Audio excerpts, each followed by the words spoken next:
Bonjour et bienvenue à ce café à la foi, que le Seigneur vous bénisse.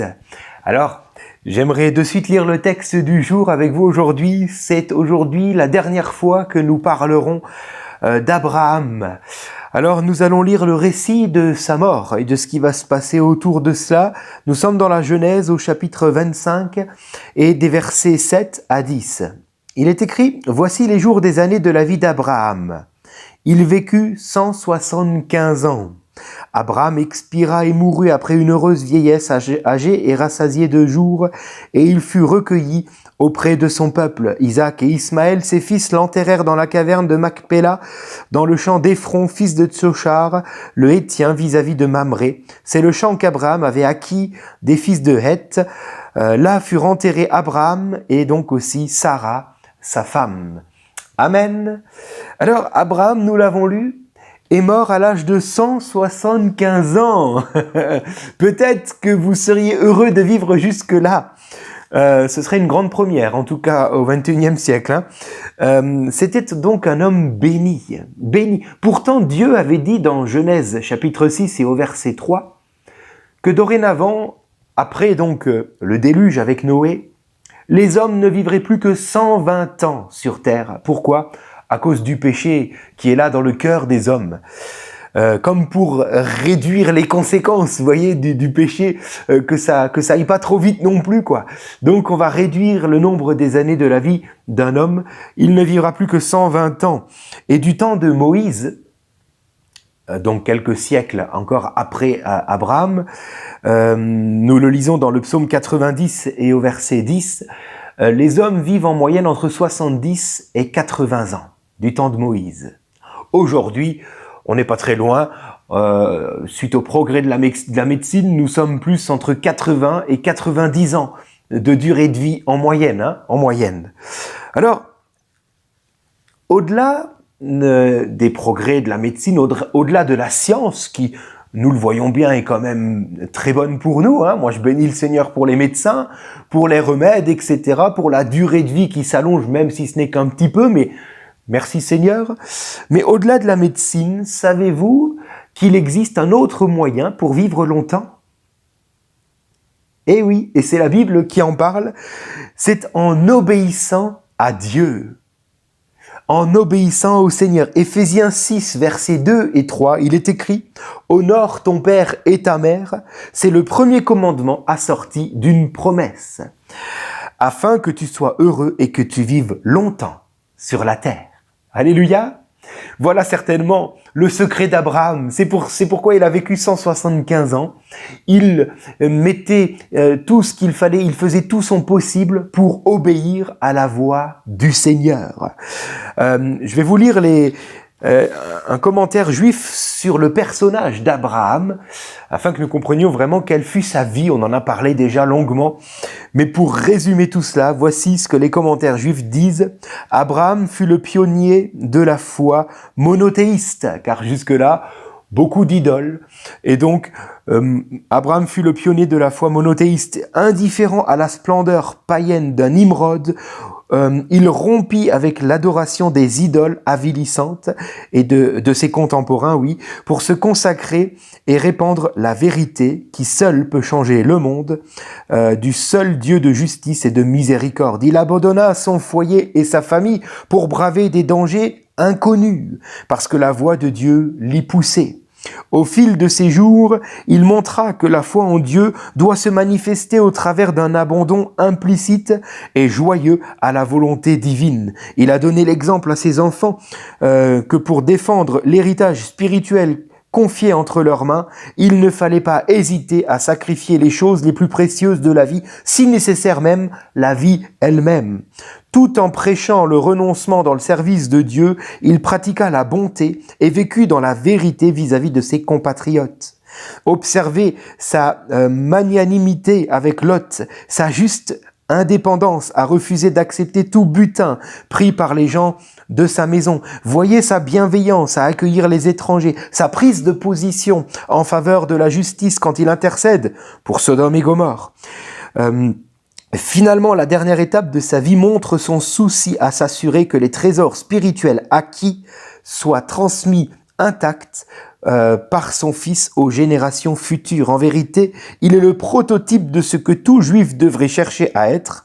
Portez les regards sur le rocher d'où vous avez été taillés. Portez les regards sur Abraham, votre père. Ésaïe 51, versets 1 et 2. Voilà l'exhortation divine adressée à Israël. Commentaire juif retraçant la vie d'Abraham. Abraham voulait obéir au Seigneur et ce fut un homme béni qui a vécu 175 ans. La Bible qualifie Abraham d'ami de Dieu. Jacques chapitre 2 verset 23. Il qualifie Abraham comme étant notre père. Jacques chapitre 2 verset 21 et comme étant le père de la foi. Hébreux chapitre 11. Alors posons-nous la question aujourd'hui. Et moi, comment est-ce que Dieu me voit? Quel qualificatif peut-il mettre sur ma vie? Quel est donc le témoignage que je vais laisser derrière moi?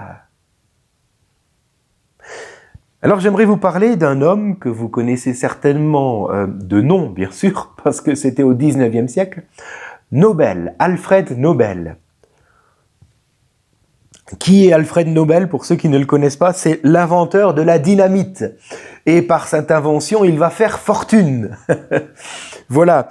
Alors, en 1888, Alfred Nobel va perdre son frère aîné, Ludwig Nobel. Oui, c'est ça, Ludwig. J'avais un doute.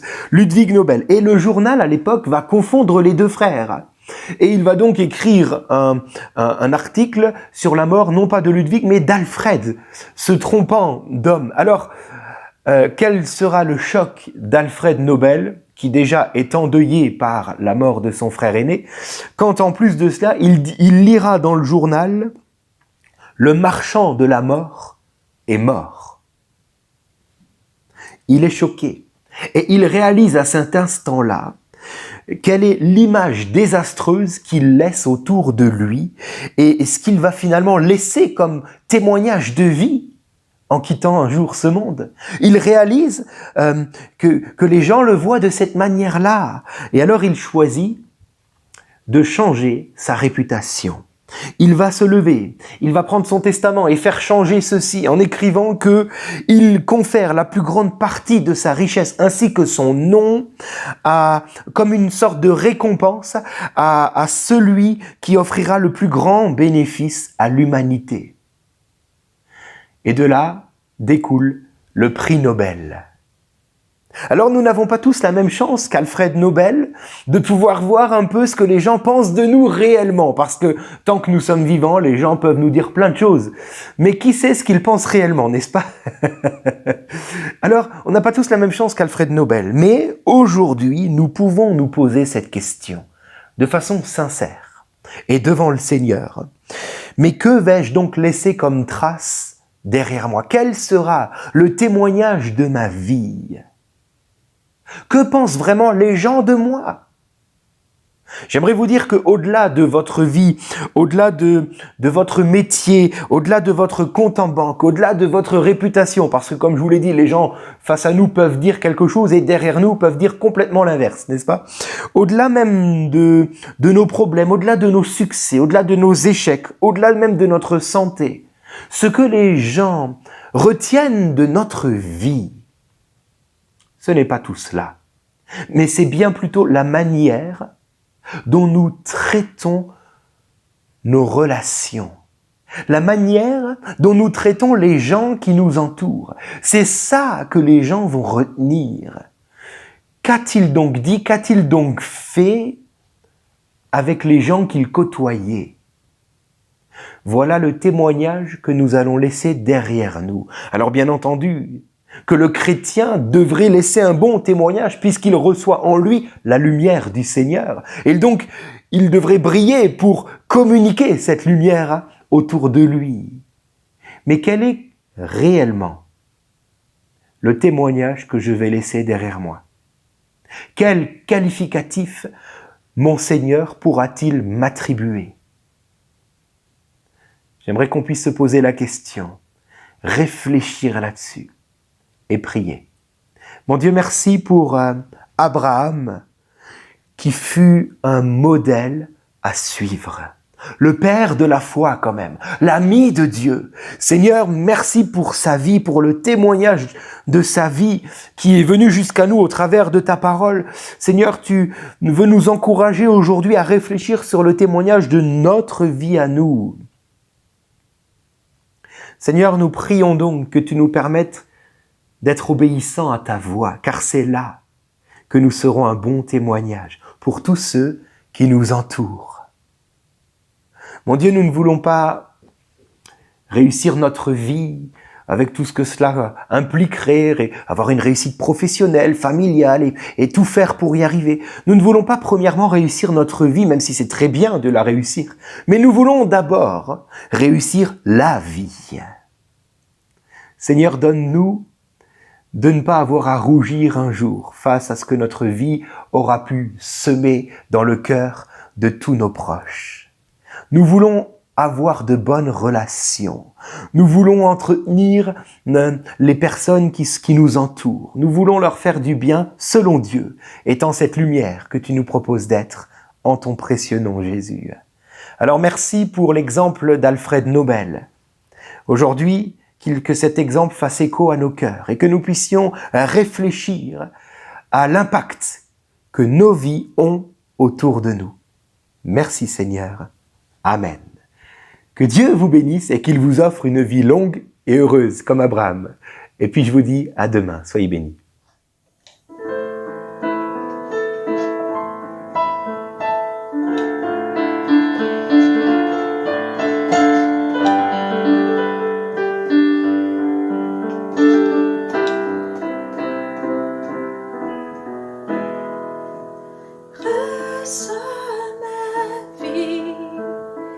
Comme une adoration, Père, reçois mon cœur comme un cadeau d'amour. Je n'ai rien d'autre à t'offrir que ce sacrifice vivant. Je te donne ma vie pour toujours.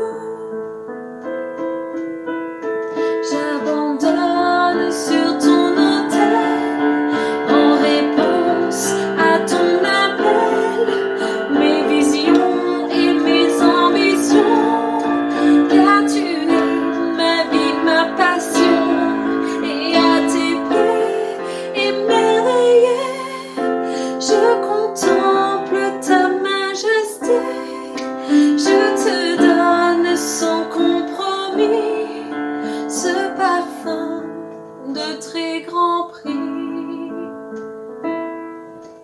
Reçois ma vie comme une adoration.